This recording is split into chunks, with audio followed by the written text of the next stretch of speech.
তুরস্কের military aircraft Hercules aircraft পাকিস্তানে একাধিকবার যাতায়াত করে ফেলেছে এবং বোঝাই যাচ্ছে যে পাকিস্তান বড় যুদ্ধের জন্য প্রস্তুতি শুরু করে দিয়েছে। নিশ্চিত থাকতে পারেন যে ভারতীয় সেনাবাহিনী এই অবস্থায় নিশ্চয়ই হাত গুটিয়ে বসে নেই। প্রত্যেক মিনিট সেকেন্ডের চুলচেরা বিশ্লেষণ মিলিটারি ইন্টেলিজেন্স হেডকোয়ার্টারে ডিকোড করা চলছে পাকিস্তানকে, যাতে যে কোনো মুহূর্তে তাদের মিস অ্যাডভেঞ্চার যদি ঘটে তার জবাবও তাদের মতো করে দেওয়া যায়। বাট আমাদের আগে গোটা ব্যাপারটা বুঝে নিতে হবে যে লাস্ট কয়েকদিনে এক্স্যাক্ট কি কি চেঞ্জেস ঘটলো এবং ভারত পাকিস্তান যুদ্ধের দিকে আরো এক স্টেপ কিভাবে এগিয়ে গেল। দেখুন, ছোটখাটো কোনো ফুল ফ্লেজেড ওয়ার তো আমি বলবো না, বাট শর্ট টার্ম কিছু কনফ্লিক্ট তো ইন্ডিয়া পাকিস্তানের 95% চান্স এই 2026-এর মধ্যেই হবে একটা। তো প্রত্যেকটা ঘটনা সেই দিকেই স্টেপ বাই স্টেপ এগোচ্ছে। ভারতও বদ্ধপরিকর যে এবারে আমরা যা বলেছি তা করে ছাড়বো। যদি স্বভাব পাল্টাতে হয় পাকিস্তান পাল্টাবে, আমরা আর নিজেদের তরফ থেকে নরম হব না। কেন বললাম ভারত নিজেদের তরফ থেকে আর নরম হচ্ছে না? এতদিন ভারত কি করতো, ঠিক আছে ওরা তো অনেকদিন ভালো হয়ে আছে, চুপ হয়ে আছে, আমরা একটু এবার নরম হয়ে যাই। এতদিন ভারত এটাকতো। অপারেশন সিঁদুরের সময় থেকে আমরা দেখলাম যে ভারতবর্ষ অফিসিয়ালি জানালো উধার সে গলি চলেগা তো ইধার সে গোলা চলেগা। আর একটা কথা, any act of terror will be considered as act of war. একটা টেররিস্ট যদি পাঠিয়েছো, আমরা ওটাকে মনোরোধ করে নেবো যে তোমরা আমাদের ওপর যুদ্ধ করছো, আমরাও সেইভাবে রিপ্লাই দেব। এবং থার্ড আর একটা কথা ভারত বলে রেখেছিল যে water and blood can not flow together. রক্ত আর জল তো একসঙ্গে বইবে না। সন্ত্রাসবাদ পুরো শেষ করো, রক্ত বওয়া বন্ধ হবে, জল আমরা তখনই ছাড়বো, ইন্ডাস ভ্যালি ওয়াটার যে ইন্ডাস্ট্রিটি তখনই আমরা মান্যতা দেব, তার আগে মানবো না। গোটা পৃথিবী আন্তর্জাতিক মঞ্চ যা পারে করে নি, আজ অব্দি কেউ কিছু করে উঠতে পারলো না। এবার এই জলটা নিয়েই ভারত আরো এক স্টেপ এগিয়ে গেছে। জেনারেলি সাধারণ মানুষজন কি করে, কখনো একটা হিটেড টাইম চলছে, দুটো দেশ একে অপরের প্রতি হিটেড বাক্য বিনিময় করছে, সেই সময় খোঁজ খবর রাখে বা সাধারণ মানুষ ভাবে যে এইটুকুই শেষ হয়ে গেল। তারপর যে প্রত্যেকটা দিন কত কাজ চলছে সেইখানেই লুকিয়ে থাকে আসল গল্পটা। কি কাজ চলছে প্রত্যেকটা দিন? দেখুন, লাদাখে আমরা একটা কাজ করে দিয়েছি। কি কাজ করেছি? যেটা করেছি সেটা হচ্ছে 90 মিলিয়ন লিটার জল পার ডে, পুরো বছরে নয়, পার ইয়ার নয়, পার ডে আমরা পাকিস্তানে যাওয়া আটকে দিয়েছি। আরো আগে তো যা আটকানো হচ্ছিল 90 মিলিয়ন লিটার মানে আমি একটু বলে দিই, এই ধরুন এইটা হচ্ছে একটা 1 লিটারের জলের বোতল, রাইট? এরকম করে করে 1 মিলিয়ন মানে হচ্ছে 10 লক্ষ। 10 লক্ষটা জলের বোতল এরকম হলে 10 লক্ষ লিটার, সেটা হবে 1 মিলিয়ন লিটার। আর এইরকম 90 মিলিয়ন লিটার, বোঝা গেছে? তার মানে 90 গুণ 10 লাখ, তার মানে 9 কোটি লিটার জল, সেটাও ডেলি। ঠিক আছে, এবার এই গোটা ঘটনাটা ঘটলো কিভাবে? আপনাকে প্রথমেই বুঝতে হবে লাদাখ জায়গাটা। লাদাখ নিশ্চয়ই আমাকে ম্যাপে দেখাতে হবে না, লে লাদাখ, জম্মু কাশ্মীর সবাই জানি আমরা। তো এই যে লাদাখের ওয়েদারটা কিরকম জানেন আপনারা? একটু ভাবুন। লাদাখের ওয়েদার হচ্ছে কোল্ড অ্যান্ড ড্রাই ওয়েদার, ঠান্ডা আর শুকনো, বৃষ্টি হয় না ওখানে, তাই তো, খুব কম। এবার যেখানে জল বৃষ্টি হচ্ছে না সেখানে তাহলে এগ্রিকালচার কি করে হবে? যে যেখানকারই মানুষ হোক, মানুষকে তো খেতে হবে, খেতে গেলে তো এগ্রিকালচার করতে হবে। তাহলে লাদাখে এগ্রিকালচারটা হবে কি করে? লাদাখে এগ্রিকালচার করতে গেলে স্যার তাহলে নিশ্চয়ই সেচের ব্যবস্থা করতে হবে, জল নিয়ে আসার জন্য, রাইট? কারণ বৃষ্টির জল তো আপনার আসছে না, ড্রাই ওয়েদার। এবার লাদাখে আপনি সেচের ব্যবস্থা করবেন, ব্যাপারটা কি এত সহজ? আমার আপনার গ্রাম যে একটু কোদাল নিয়ে চলে গেলাম, একটা নালা বানিয়ে দিলাম, হয়ে গেল না। কারণ ওখানে পাহাড়, ওখানে আমাদের সমতলের মতো নরম মাটি নয়। পাহাড়ে সেচের ব্যবস্থা করা কতটা কঠিন বুঝতে পারছি। তো পাহাড়ি অঞ্চল, যার ফলে লাদাখ রিজিয়নটা চাষবাসের ব্যাপারে, এগ্রিকালচারের ব্যাপারে অনেকটা স্বাভাবিক কারণেই পিছিয়ে ছিল, তার ওয়েদার এবং তার হাইট, তার ল্যান্ড মাউন্টেন যে রয়েছে তার জন্য। এবার আমরা একটা কাজ করে দিই যে আমরা কি করে নিজের ভালো করতে পারি, আমরা সেটাই দেখব। তাতে করে অটোমেটিক পাকিস্তানের ক্ষতি হয়ে গেলে আমাদের তো কিছু করার নেই। আমরা একটা জিনিস দেখেছি, এই লাদাখের পাশেই আছে লে লাদাখ একসঙ্গে বলি আমরা জানি। তাহলে আমরা কি বুঝলাম? আমাদের এগ্রিকালচারের জল দরকার, এটুকু আমরা বুঝে গেছি। এবার এই লেতে টক কাংড়ি বলে একটা জায়গায় হিমবাহ আছে। এবার হিমবাহ থাকলে কি হয়? শীতকাল চলে যাওয়ার পর হিমবাহটা গলে। হিমবাহ মানে বিশাল বড় বরফের চাই। হিমবাহ গলে কি হয়? জল হয়। সেই জলটা কোথায় যায়? স্টক কাংড়ি থেকে স্টক ভিলেজে, পাহাড়ি ঝর্ণার মাধ্যমে স্টক কাংড়ি হিমবাহ থেকে স্টক ভিলেজে এই জলটা ঝর্ণা দিয়ে জলপ্রপাত হয়ে যায়। এইবার স্টক ভিলেজ থেকে এই জলটা চলে যায় ইন্ডাস নদীতে বা সিন্ধু নদীতে। সিন্ধু নদী থেকে জলটা চলে যায় পাকিস্তানে। এই জলটার পরিমাণ কত? 90 মিলিয়ন লিটার পার ডে। কোন জলটা? যেটা স্টক কাংড়ি থেকে প্রত্যেক দিন হিমবাহ গলে নামে। ক্লিয়ার? জলটা যাচ্ছে কোথায়? পাকিস্তান। জলটা তো দরকার আমাদেরও, তাই না? চাষবাস করার জন্য লেতে। এর জন্য ভারত, এই জন্য ভারতের ব্রেন, ভারতের ট্যালেন্টকে আমি কদর করি। যারা বলে এদেশের কিছু হবে না, এদেশে কিছু হবার নেই, এদেশে কোন কোন ব্রেন বসে রয়েছে, তাদের খালি সুযোগটা দিতে হবে।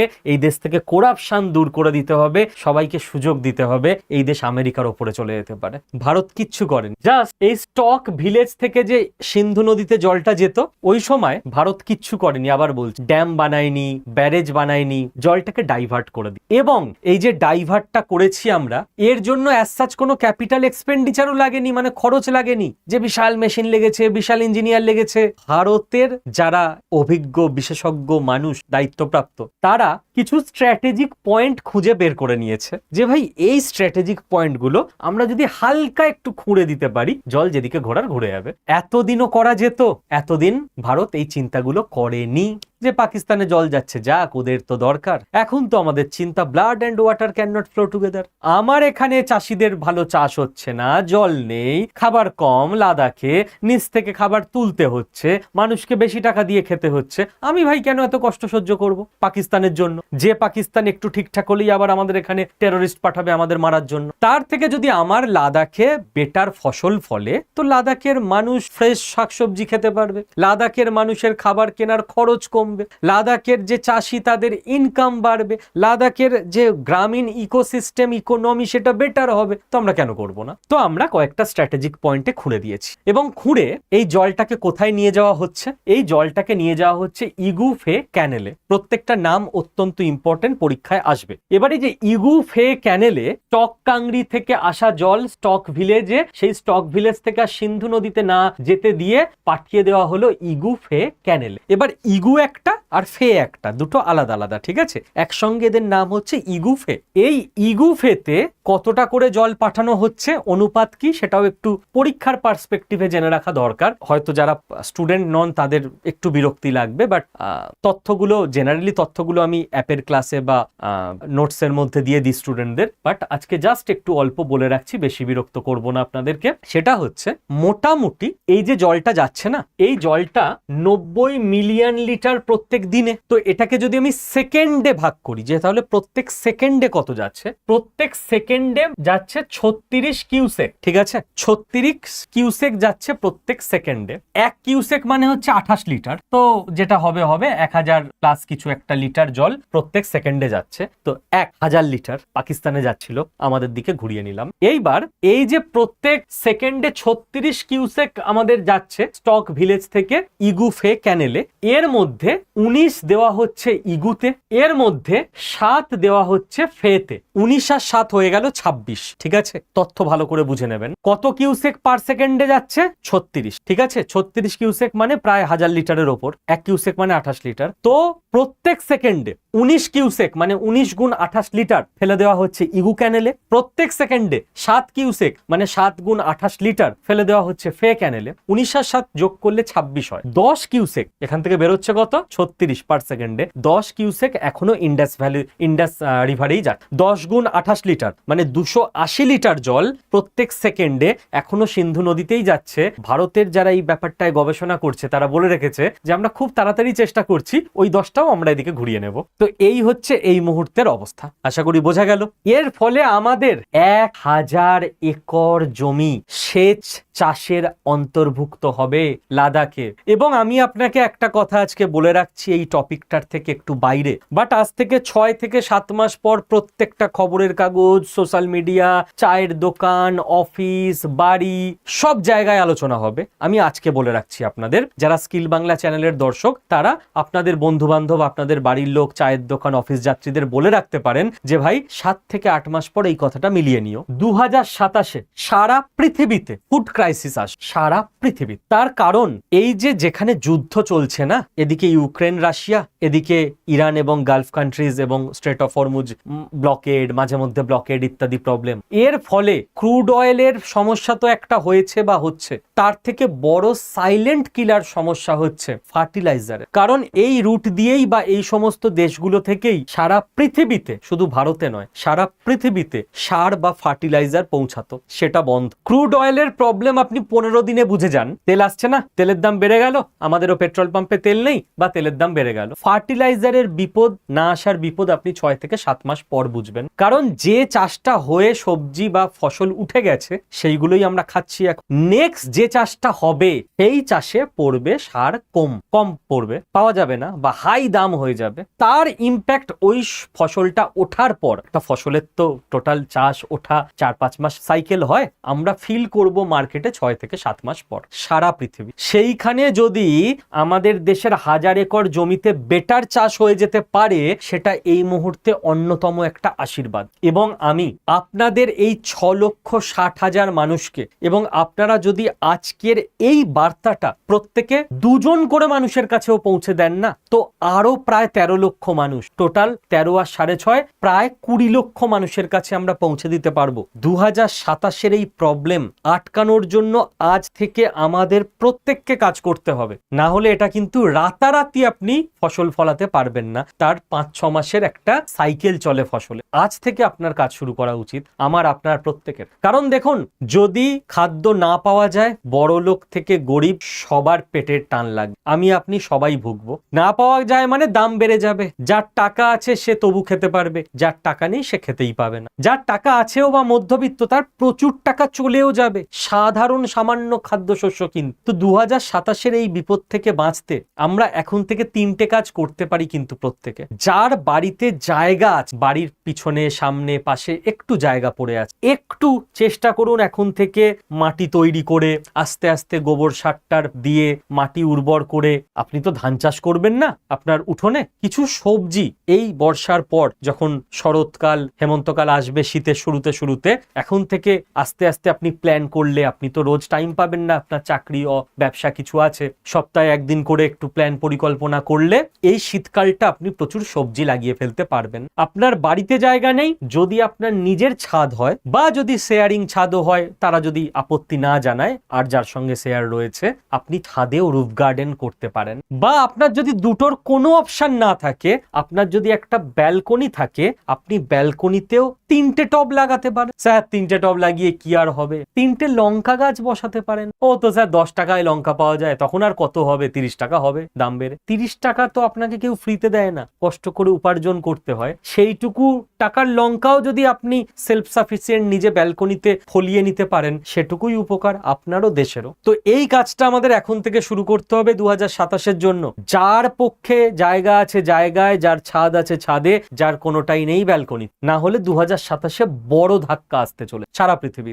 আর আমরা যদি অসাধারণ হয়, এটা মানে হলে অসাধারণ হবে যে ভারত নিজের খাদ্যের চাহিদা মিটিয়ে যদি কিছু বাইরের দেশকেও এক্সপোর্ট করে দিতে পারে, সারা পৃথিবী 2027-এ নাম করবে যে ভারত খাবার পাঠিয়েছিল বলে খেয়ে বেঁচে থাকতে পারলাম। এটা মিলিয়ে নেবেন। আজকে হয়তো কেউ আলোচনা করছে না, কারণ কোথাও সোশ্যাল মিডিয়া বা নিউজে নেই। সোশ্যাল মিডিয়া বা নিউজে তো ঘটনা একদম ঘটে যাওয়ার পর তখন আসে, তখন আর আলোচনা করে কি হবে? যা হবার তো হয়ে গেছে। এবার জিওপলিটিক্স বুঝলে একটু আগে বোঝা যায়, তাই আপনাদের বলে দিলাম। এবার ভারতের তরফ থেকেই অ্যাকশন দেখে পাকিস্তানের অবস্থা কিরকম ভাবুন তো। একে ভারত জল আটকে দিচ্ছিল, এবার 90 মিলিয়ন লিটার জল পার ডে কম দিচ্ছে। এরপর সামনে ফুড ক্রাইসিস আসতে চলেছে, ফার্টিলাইজার প্রবলেম, পাকিস্তান ক্ষেপে রেগে বোম, এবং যে কোনো মুহূর্তে ভারতকে অ্যাটাকের জন্য তৈরি হচ্ছে। কেন বলছি তৈরি হচ্ছে? 19 থেকে 21শে আগস্ট এই 3 দিনে 60 ঘন্টার মধ্যে তুরস্কের, জানেন তো তুরস্ক, পাকিস্তান এবং সৌদি আরব একটা ডিফেন্স প্যাক্ট হয়েছে, আলোচনা করেছিলাম এই চ্যানেল। তুরস্কের C-130 হারকিউলিস মিলিটারি এয়ারক্রাফট, সেটা রাওয়ালপিন্ডি এবং করাচি দুটো জায়গাতেই, দুটো শহরেই একাধিকবার এসছে, অবতরণ করেছে। রাওয়ালপিন্ডি সেই শহর যেখানে নূর খান এয়ারবেস আছে, যেখানে আমরা দিয়েছিলাম গর্ত টর্ত করে রানওয়ের মধ্যে। কেন স্যার? একটা দেশের প্ল্যান একটা দেশে আসতেই পারে, আপনি সবকিছুর মধ্যে ষড়যন্ত্র খুঁজলে বুঝলে হবে, একটু বুদ্ধি লাগান। C-130 হারকিউলিস একটা ট্রান্সপোর্ট এয়ারক্রাফট, বিশাল বড়। কি হয় ট্রান্সপোর্ট এয়ারক্রাফটে? মিলিটারি ম্যান পাওয়ার বা বিশাল হেভি কোনো অস্ত্র ট্রান্সপোর্টে এটাকে কাজে লাগানো হয়। তুরস্কে থেকে তো সেনা আসেনি পাকিস্তানে, তাহলে কি অস্ত্র এসছে। এবং ভারতীয় গোয়েন্দাদের যা ইনপুট তাতে করে মনে করা হচ্ছে তুরস্ক থেকে পাকিস্তান বিশাল বড় কোনো কনসাইনমেন্ট আনিয়েছে। এবার তার মধ্যে কি আছে জানি না আমরা, বাট তুরস্কের সব থেকে বিখ্যাত কি আছে? ড্রোন আছে। তো মনে হচ্ছে ড্রোন পাঠিয়েছে। কোন ড্রোন? তুরস্কের সব থেকে বিখ্যাত বায়রাক্টার TB2 কোন দেশের ড্রোন? পরীক্ষায় কোশ্চেন আসতে পারে, স্টুডেন্টদের বলছি নোট করে নি। কারণ আজকের দিনে না ড্রোন একটা আলাদা গুরুত্ব পাচ্ছে যে কোনো যুদ্ধে। ড্রোন পাঠিয়ে দিলে যদি ড্রোন আমার ধ্বংস হয়ে যায়, কোনো হিউম্যান রিস্ক নেই, কারণ সেটা কোনো মানুষ চালাচ্ছে না, কোনো পাইলট নেই। ড্রোন সস্তা, যদি ধ্বংস হয়ে যায় কম টাকা ধ্বংস হলো। ড্রোনে ক্যামেরা লাগিয়ে সার্ভেলেন্স করে আসা সম্ভব। ড্রোন লোয়ার অল্টিটিউডে উঠতে পারে, রাডার থেকে বেঁচে যায়। ড্রোন তার মধ্যে করে অস্ত্র নিয়ে গিয়ে কোনো জায়গায় নির্দিষ্ট গোষ্ঠীর হাতে সাপ্লাই দিয়ে আসতে পারে। ড্রোন এক্সপ্লোসিভ নিয়ে গিয়ে এক্সপ্লোড করে দিতে পারে। ড্রোন অনেক কিছু করতে পারে এবং তুরস্ক ড্রোনে বেশ উন্নত। তো মনে করা হচ্ছে বায়রাক্টার TB2 যতদূর এখনো পর্যন্ত ইনপুট, প্রচুর ড্রোন এই C-130 হারকিউলিস ট্রান্সপোর্ট এয়ারক্রাফটে করে রাওয়ালপিন্ডি আর করাচিতে তুরস্ক নামিয়ে দিয়ে গেছে। এবার আপনারা ভাবছেন মাঝখানে স্কিল বাংলা লিখে রেখেছে কেন? মাঝখানে স্কিল বাংলা লিখে রেখেছি কারণ প্রচুর মানুষ আমাকে রাস্তায় দেখা হলে বা কমেন্ট সেকশনে অনেকে জিজ্ঞেস করছেন যে স্যার অমুক ফেসবুক পেজে অমুক ইউটিউব চ্যানেলে আপনার ভিডিও দেখলাম, ওটা কি আপনারই চ্যানেল বা আপনারই পেজ? না, স্কিল বাংলা ইউটিউব চ্যানেল এছাড়া অন্য কোনো ইউটিউব চ্যানেল, অন্য কোনো ফেসবুক পেজে আমরা আমাদের এই চ্যানেলে যে ভিডিওগুলো আপলোড করি সেগুলো কোথাও আপলোড করা হয় না। তো এই ইউটিউব চ্যানেলটাই অথেন্টিক, বাকি জায়গার সবাই কপি করে ডাউনলোড করে আপলোড করছে, অনৈতিক কাজ সেগুলো, ঠিক আছে? তো কেউ কোনো 2 মিনিট 2.5 মিনিটের ক্লিপিংস ইউজ করছে রিয়াকশন ভিডিওতে, সেটা আলাদা ব্যাপার, সেখানে আমিও কিছু বলতে যাবো না, কিছু বলারও থাকে না। বাট এটা তো কনফিউজড করানো মানুষকে, তো কেউ কনফিউজড হবেন না। স্কিল বাংলা ইউটিউব চ্যানেল, এটাই আমার চ্যানেল, আমাদের ইনস্টিটিউটের চ্যানেল, এটাই একমাত্র অথেন্টিক চ্যানেল। ওই দোকানের মতো লিখতে হবে আমাদের কোনো শাখা নাই। যাই হোক, এবার খবরেও পাওয়া যাচ্ছে যে চীনের কাছ থেকে HQ সিরিজের প্রচুর এয়ার ডিফেন্স সিস্টেম পাকিস্তান আনার ব্যবস্থা করছে। কারণ আগের বারে আপনাদের মনে থাকবে অপারেশন সিঁদুরের সময় লাহোরের এয়ার ডিফেন্স সিস্টেম ভারত কিন্তু ডেস্ট্রয় করে দিয়েছিল। তো পাকিস্তান সেই জায়গাটা থেকেও শিক্ষা নিয়ে এবারে আগে ভাগে রেডি হতে চাইছে। এবং এই সব কিছু যখন চলছে সেই সময় আসিম মুনির যে পাকিস্তানের এখন ফিল্ড মার্শাল, তো সেই ফিল্ড মার্শালের পাওয়ার আরো বাড়িয়ে দেওয়া হয়েছে। কার্যত তাকে পাকিস্তানের রাজা ঘোষণা করতে বাকি রাখা হয়েছে। সহজ কথা এটা বুঝে নিন। আসিম মুনিরের গোটা পাকিস্তানি সামরিক এস্টাবলিশমেন্টের ওপর এখন একচ্ছত্র ক্ষমতা, তো ওনার ক্ষমতা আরো বাড়িয়ে দেওয়া হয়েছে। মানে কোনো army, navy, air force, military intelligence, ISI কেউ ওনার ওপরে আর নেই। আসিম মুনির সবার হেড, এটা সহজ কথায় বুঝে নিন। রিসেন্ট হয়েছে এটা। তো যখন এই মারাত্মক অবস্থা পাকিস্তানে চলছে, বোঝাই যাচ্ছে যে ভারতের ওপর আক্রমণের জন্য পাকিস্তান সব দিক থেকে রেডি হয়ে তো রেডি হয়ে থাকুক, আমাদের নতুন করে রেডি হওয়ার কিছু নেই, কারণ ভারতীয় আর্মি সবসময় রেডি পজিশনে রেডি আছে পাকিস্তানকে যোগ্য জবাব ওদের ভাষায় দেওয়ার জন্য।